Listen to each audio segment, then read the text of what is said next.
Plot भनेको फिल्मको मुख्य कथा, फिल्मको सुरुदेखि अन्त्यसम्म जे हुन्छ त्यसलाई प्लट भनिन्छ।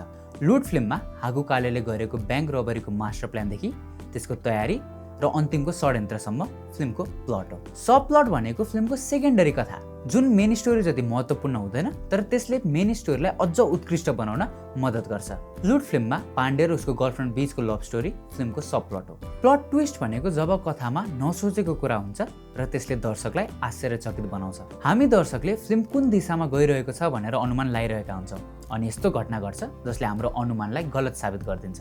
अब हामी त्यस फिल्मलाई एउटा नयाँ ढङ्गमा हेर्छौँ। लुट फिल्ममा हागु कालेले रचेको षड्यन्त्र र दिएको धोका फिल्मको प्लट ट्विस्ट हो।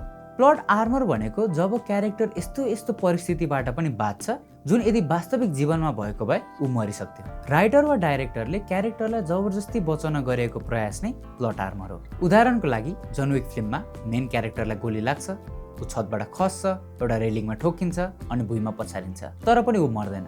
झन् हिन्दी फिल्महरूमा त प्लट आर्मर भरिभरा हुन्छ। प्लट होल भनेको जब दर्शकले यो कसरी सम्भव भयो भनेर सोध्छ तर फिल्मले त्यसको कुनै जवाफ दिँदैन, अथवा फिल्मको अघिल्लो भाग र पछिल्लो भाग एक आपससँग मिल्दैन। कबड्डी कबड्डीमा काजीको ठुलो बाउ र कबड्डीमा काजीको मामा उस्तै देखिन्छन्, किनभने एउटै एक्टरले दुवै रोल खेलेका हुन्। तर फिल्म र कथावस्तु अनुसार यसलाई प्लट होल मान्नुपर्छ।